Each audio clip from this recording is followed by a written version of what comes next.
We set it up. Let's see what else is out there.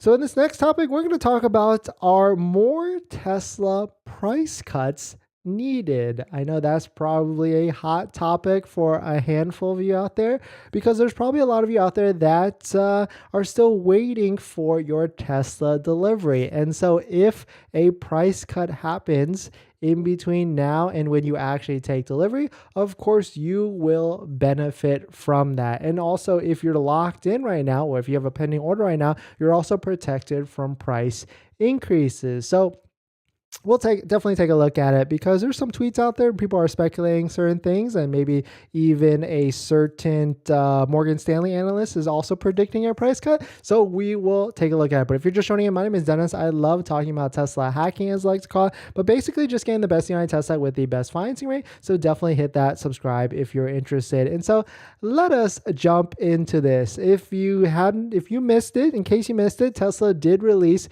their Q1 of 2023 delivery and production numbers, and big things are on the board here, right?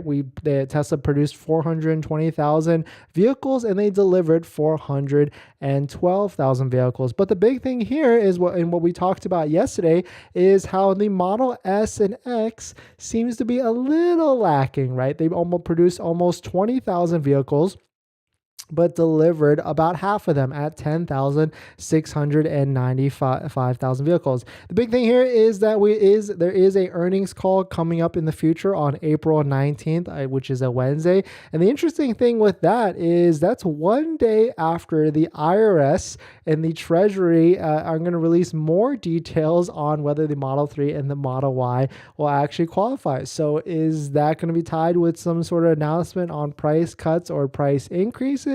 We don't know, right? But we can only speculate. I mean, if you're interested on knowing about the federal tax credit and which dates or which vehicles will actually qualify up as the most up-to-date live site, you can actually go to this site right here. It's fueleconomy.gov. And you can track it. You can sort it by which vehicles actually qualify. So, of course, right now, all Model 3s and all Tesla Model Ys will qualify as of right now. But that, of course, could change on April 18th. But here's a tweet. Here's a tweet that I saw that, stuck out to me from Sawyer Merritt News. Morgan Stanley analyst Adam Jones thinks Tesla can deliver 2 million vehicles this year. Quote, "We believe Tesla and its EV competitors may require future price cuts to achieve the higher end consensus volume this year." So, of course, this is commenting on the economy, essentially, on how essentially Tesla would have to drop prices to try and reach a price sales number by the end of the year, which is 2 million. And the one thing that sticks out here is there is a lot of sales lacking with the Model S and the X. So is there a demand problem with the Model S and X? Maybe potentially, right? And I would easily see in terms of demand for the Model 3 and Model Y, maybe not a demand problem there, but I could easily see Model S and X getting some sort of price cut. And that's exactly what we talked about yesterday. I would say for the Model 3, we could probably see a price cut for the Model 3 standard range, because right now, if it loses that $7,500 federal tax credit, then the Model 3 will need to be more compelling. And the only way to do that is to drop the price. But there's definitely some debate on Twitter right here. So you can see here from Dylan Loomis, put me squarely in the camp that Tesla does not have an inventory problem, not even close. Anyone else? And then this is a tweet reply from Tesla Kariv, which I think is in the channel, right? Sometimes my take is there definitely is a Model S and X demand issue, but elsewhere it's fine for now. Q2 supply will be more than 500,000, so let's see if demand can handle that.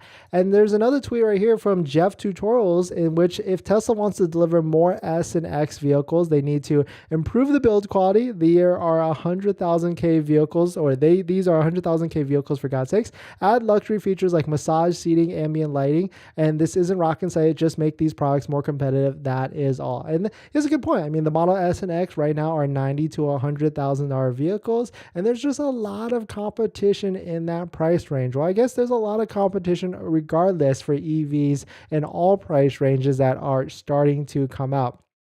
I mean, Model S and X have the Mercedes EQS and EQS SUV competitors, amongst other vehicles. And then now Hyundai and Kia are also releasing EV9, EV6, all these different vehicles in this price range. But of course, maybe is Hyundai and Kia not a competitor? Well, I mean, any EV at that same price range is going to be a competitor. But definitely some pretty interesting stuff, right? I mean, we've got a lot of different competitors coming into the mix. And so, will price cuts happening? I mean, we've already seen Tesla drop prices pretty like on a dime, right? At any moment, like $13,000, $5,000. So we could easily see Tesla start to make some changes if they start to have too much inventory piling up. So we will certainly take a look and monitor all these inventory charts that are taking a look. So here's Model X inventory still kind of staying pretty high. Model S, we just had a recent inventory sell down, but still staying relatively high than what it was before.